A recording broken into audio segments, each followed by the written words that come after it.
Answer this question for me. How do you use private audio feeds to boost business and your ROI, especially when it comes to podcasting? And are you team audio or are you team video? If you're like me, you're team both. There is so much value in using audio and video in your content creation process. But how can you leverage the audio portion and create lasting, memorable, and meaningful experiences for your community? In this episode, it is part 2 of my 4-part series with Kim, and we're talking about the use of both video and audio in private podcasting or private audio feeds, and highlighting how the two mediums can complement each other rather than compete. We also cover how podcasts can be a supplement to other forms of content and how they can add value. We deep dive into how private podcasting can be used effectively in coaching or educational settings, provide personalized sessions even for clients that can't meet in person, and more. Private podcasts can also be used to provide an elevated experience for clients looking for exclusive content, like those in niche markets or running specific events. Additionally, we discuss the different types of feeds that can be created, from group coaching programs to niche-specific content like daily meditations and food tutorials. We also emphasize how crucial it is to make content easily accessible to busy people, with options for private feeds increasing completion rates and keeping listeners engaged with the content. Kim is amazing, and her business journey started as a call for something more. Her career in population health allowed her to look at things with a holistic lens, identifying big picture initiatives and creating messaging for target populations from concept to implementation. She realized there was only so much change that she could make from her cubicle. May and James Co. began with the intention of sharing the creativity of audio marketing with others. She believes the power of collaborating and networking through storytelling is key. And through a strategy that is as unique as you are, her role is to bring the care and attention you need to amplify your voice and help your business thrive. Let's get into this conversation with Kim. Kim, welcome back to As It Relates to Podcasting. We are diving into the nitty gritty in this episode. We're starting to take everything that we learned in the first episode of our series, and we're going to see how do we actually use it? How can we implement some of this knowledge and use it for private podcasting? So, welcome back. Thanks. I can't wait to get into more details. Yes. I'm excited. We were talking a little bit offline before we started recording this episode, and we were talking about audio versus video. And one of the misconceptions being that video is taking away from audio. And we did talk about this a little bit on your podcast, the episode that we did together, you and I, on your show. Yes, we did. We did talk about this. And I would love for you to give your perspective on video versus audio, especially since audio is like your bread and butter, like your baby, you know? So, yeah, it's interesting because in the podcasting world, and we talked about this a little bit before we hit record, video is becoming more and more of a thing that we are adding. So my clients that I work with right now, currently, all of them use video and audio. So we record in a platform like Riverside, like you are, or Squadcast, in a platform that you can have both. And then I edit so that they both have both right at the end of the day. And then they get to choose whether they're using that in their business marketing plan. If they're using all of it, like on a YouTube channel or on TikTok, or if they're just pulling, like I pull audiograms that have the visual and audio components so you can see faces and expressions and all those great things, because I think it's a really great tie-in. I don't think it's going away. Video is king. We know that, but if without audio, video would be nothing, right? Yes. So we've talked about that before as well. But I think the key there too is to remember that they both can really supplement each other. And I think if you are entering this world of podcasting or audio in any way, shape, or form, do it together so that you have it all done once and you don't have to go back, or you don't have to say, oh, those interviews were so amazing, I wish I would have had video. Because I think we are seeing some of the bigger players like the Amy Porterfields out there that are creating YouTube channels and are really just putting all of their podcasts that they have had recorded that are just audio only onto YouTube. But now starting from, whenever they just started, which is actually pretty recently, they are creating video and audio with it so that they are tying them both in, because they know they have a whole team. They know, they do the research that video, if they don't add video, they're missing out on a piece, right? So just when we get into all the different ways of how you can use private feeds in your world and your business through audio, really consider that we are not taking away from video. There will always be a piece for visual learning. There's a lot of things that are visual. I've had clients that come to me that are creatives like that, do art. And so all of their stuff is video. So they're like, how do we do that audio piece? And so when we talk about the different ways that it can supplement what they do and can be an addition to, and we can create excitement and energy around it, it's kind of crazy how fun and all the different ways that you can use it. But really, really consider it being a supplement to all the things that we do. And it will never take away video, but it can definitely add value. Absolutely. Oh, I could not agree with you more. I so wholeheartedly agree with you on this topic, because when I first started my first podcast, Happiness Happens, there was no video component to that podcast. It was only audio. And even then the sound really wasn't that good. I mean, people still listen, which was nice. And then, I invested in a better microphone and got some, newer equipment, which you do not need right off the bat. We've talked about this on this podcast before in our series with Nick back in quite a few episodes ago now, actually. In any case, I think it's really important to acknowledge that piece that you said there is so key. Video, you can have video, but without proper audio quality, your video doesn't stand out as much. People will still be more inclined to turn it off if it doesn't sound appealing, right?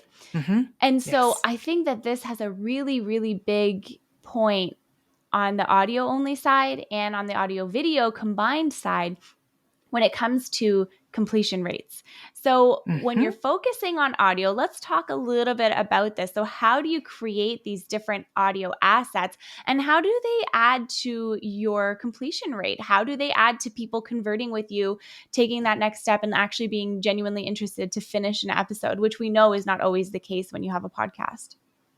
Yes. Okay. So business is a game of creating and problem solving and testing.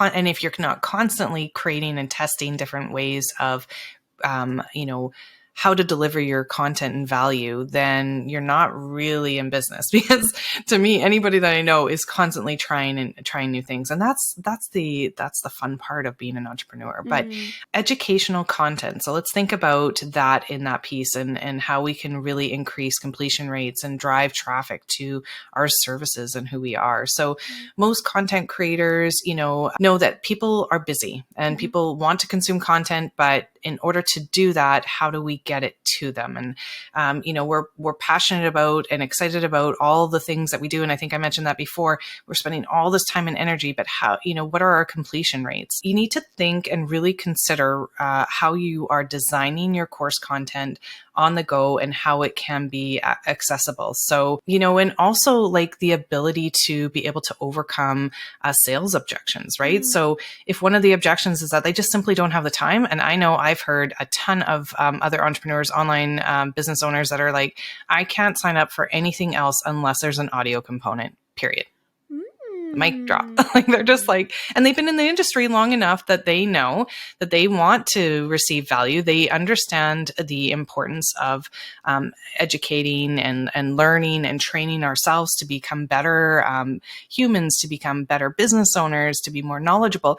But if you can't provide the information in a way that we can consume on our own time, then I don't want it, because I've got a lot on my plate. Like things are structured. And, if I'm like driving or I've got some, time to go for a walk, because activity is part of my daily plan, but boy, I'm like scheduling it in nowadays. Right. So if I can consume that content while I'm going for a walk or while I'm prepping food for supper, that's how I'm going to consume it right now.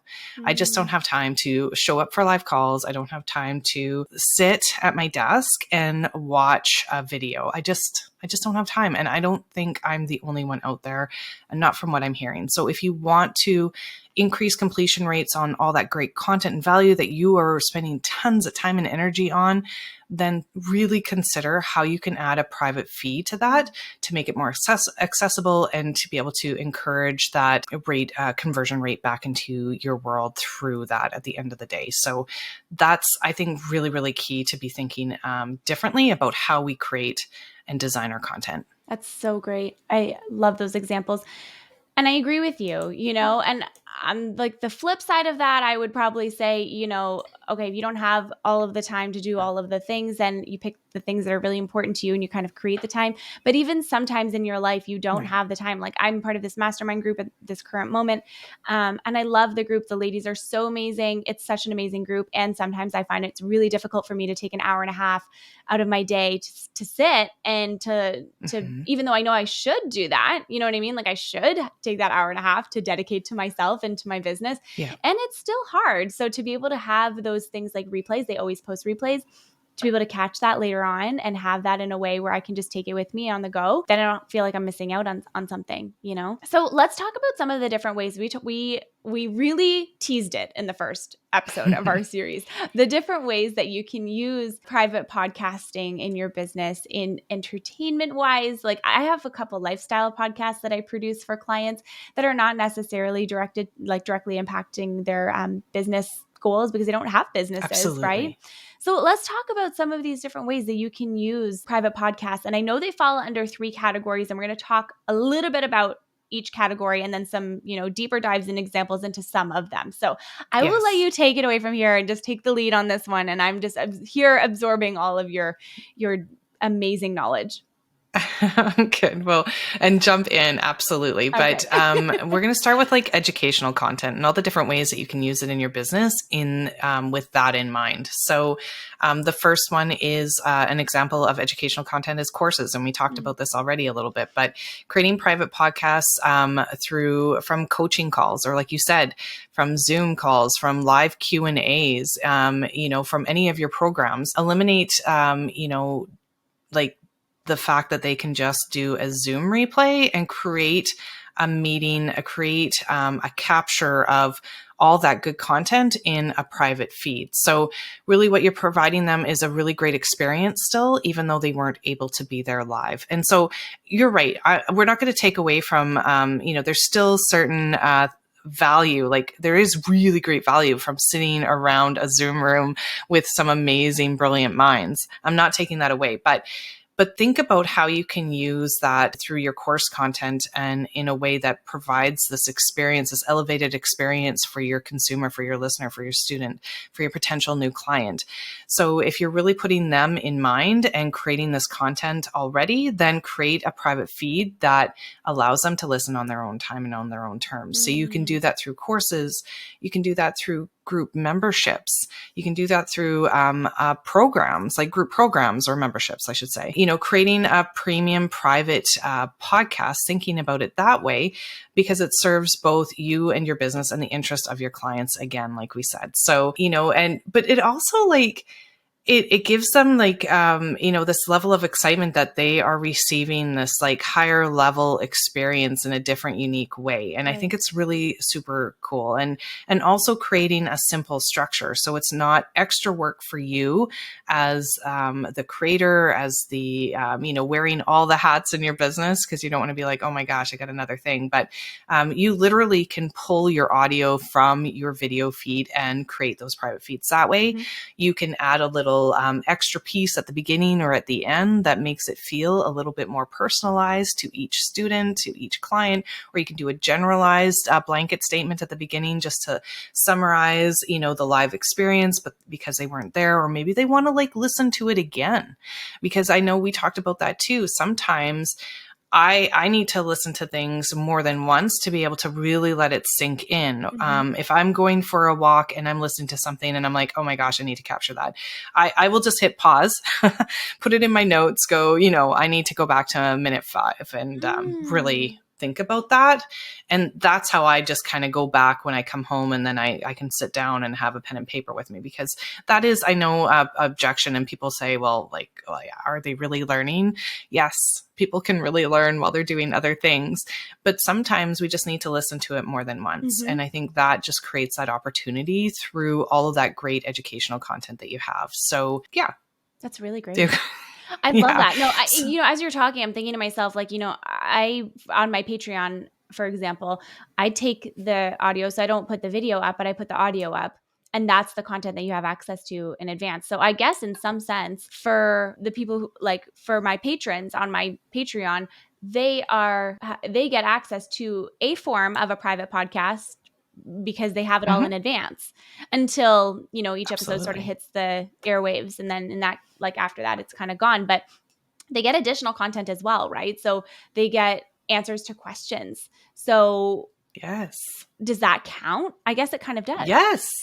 Absolutely. Okay. Absolutely. Wow, look at me private podcasting and I didn't even know it. You're already doing it. So really just shifting your mind and thinking about different avenues to be able to really add the supplement of audio. So like the live Q&As, certifications, masterminds you could do, mini courses. So using a private podcast as a mini course, as a freebie, is an absolute amazing opportunity, right? So you have the ability to run the program. And one of the biggest issues is that, people are just failing to complete the content again. And we keep talking about this, but, they don't have to sign into Kajabi or Thinkific or, another platform. They can just listen on their favorite media player on the go and complete the information. So they have it right there in their hand on their phone. They don't have to think about it. They don't have to, there's so many cool memberships out there, but if I have to sign in on my desktop, I'm not going to probably tap into a quarter or, we just want if you're doing all this work, make it accessible, make it easy for us to consume it. And that's it at the end of the day, is that you want whoever's signing up to get as much value from you, from your membership as possible, and creating different avenues to be able to access it like you're doing with your Patreon account is that way. You're doing it already. And it's just so cool. It's so cool. Thank you. This is really exciting to me. I'm taking notes and everything. I'm telling you, Kim, I haven't taken notes on a podcast. I haven't been on the edge of my seat in a really long time, because a lot of the stuff that we talk about on this show, I'm pretty well versed in. I wouldn't say I'm an expert in every single topic we've had on here, but this is something that is more foreign to me. And I'm really excited. I just love this. So then when you think about the other two ways that you can use this private audio feed, if you will, private podcast, you can use it for events. And the other one was you can use it for specific niche markets, right? Yeah. So let me go back to educational content and go quickly through book chapters and workbook guidances as well. How cool it would be to read out loud, a chapter from your audiobook. A mini chapter, and we're not there's a lot of people that create books out there too that are more what is the word, where they're just 10 pages of, so they're an expansion of, or a freebie. You know what I mean? Download, put yourself on my newsletter and get 10 pages or the first chapter for free. Yeah. So why not have the written chapters and the audio chapters available? Wow. Yeah. Cool. So, and then examples for events are just like what you said too. So I think of Q&As as an event type of way that you can create audio from those key questions that are asked, one-on-one calls, and group coaching. So it honestly allows a coach to have virtual coaching on another level. And there's a lot of coaches that do one-on-one support now, and they're again tapping into private audio feeds to be able to give that content and that value back to their client without having to show up live. Right. Because our time is valuable, right? And we still want to personalize the content so that it makes sense and it's relevant to that client, because that's what they're paying for, right? They're paying for that premium level one-on-one attention, but we can give it to them recorded if, let's say our next week's going to be crazy busy, but we still are held up to our contract that, we're going to give them so much content and so much, coaching. We can still do that in a recorded form in a private audio feed that no one else gets but them. So it's just elevating that experience in a different way so that you can use your time better as the CEO in your business. If you have numerous people on your one-on-one coaching list and you can't access them all, you're still giving them that high level of, one-on-one coaching that they are deserving. And I think it's just a really personal piece that you can really add. So think about it with your, your pep talks and motivational talks and all the different ways that you can help coach your clients throughout the week, but do it in a private audio form. So summits are also a piece of this, single day events, presentations, retreats. I have a friend in the online space that, there's a lot of people that do audio summits now, and they're excited about that piece. And I think people are tapping into that private feed as part of those summits. Right. And she is. So she was really, she came back and sat down at the end of the day, because they're usually like 2 days, or usually more than one. And she was like frustrated because she wasn't seeing like the people showing up live. But then when she went and checked out the number of downloads after the event was closed, she was blown away. Right? Because you can really see those numbers in real life, in action, people and really like which ones were they actually even interested in, right? Because summits have a variety of different topics, a variety of different speakers. So if you have a speaker that's like really highlighting this one topic and you see the engagement live from the data from the private feed, you're going to tap into that more. You're going to use that in your own content. You're going to use that in your own business. You're going to bring that presenter back into, maybe live Q&As or as a guest on, a specific topic, or, there's just so many ways you can use private feeds and use the data from the private feeds to really tap into that more. This is really interesting. And I want to go back to the one that you were talking about when you were saying, the group coaching stuff. So let's say you had a group coaching program, for example, you could totally take, like, if all of your, coaching clients had the same or similar mindset block, for example, you could totally do like a 5 to 10 minute recording about how to work through that particular issue and like throw it onto your private feed and then blast it out. Yeah. 100%. So in addition to like that personal touch that you would probably like, I use Voxer, for example, with all of my clients. Yeah. So I would probably just address it in Voxer directly, but then you can take that and like break it out even further and create actual content from it. Yeah. So the cool thing about Voxer, again, it's an amazing platform that we use often, is that things get lost and they only have a lifespan of so much time right on there. But if you can capture those similar pain points that your clients are seeing through a private feed that gets to them, that they can go back to and re-listen to, because that's what we're seeing and hearing from most of our clients are similar pain points. And that's what a lot of coaches see too, right? So they can create generalized content from those pain points that they're seeing on a regular basis and throw it out there as well. That's so good. Okay. This is really, really great. And so the last category of types of private podcasts or private feeds that you can create are those niche specific ones. I think this is really intriguing to me because I feel like this is like very out of the box and like this is very creative.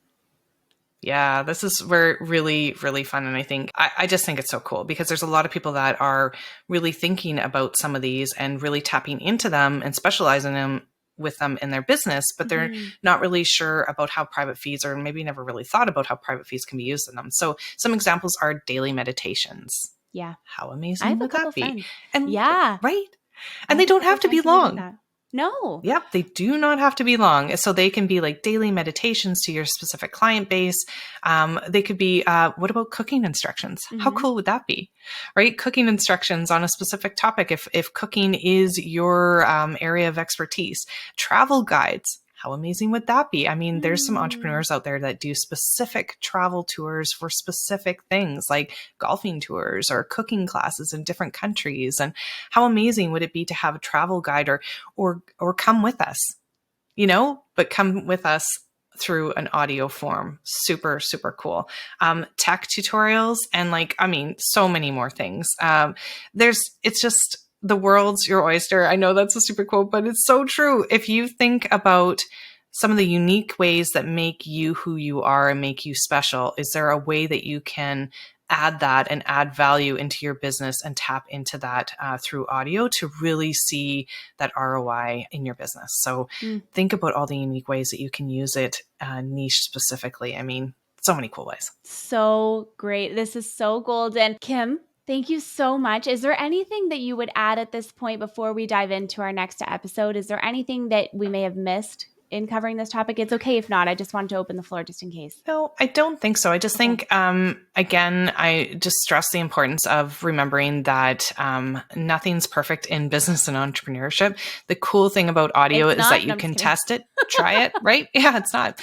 You can try it and see if you like it. And you can try it through all these different examples that we gave just under like the educational content, events and niche specific examples, and really kind of just have fun in a different way. So allow yourself to try and have fun with your business again and what lights you up. That is such great advice. Thank you so much for being on this podcast and this episode. Thank you so much for listening in to this episode with Kim. If you like what you heard, please be sure to leave a rating and review of the show and connect with us on social media so that you can share what you learned and a big takeaway maybe from this conversation. Kim is such a wealth of knowledge when it comes to the audio space. And I know that you learned so much from her because I learned so much from her every single time we sit down and chat. If you'd like to connect with her, with myself, or grab any of the resources that we mentioned in this episode, or any of the resources that we both offer, you can check the notes in the show description.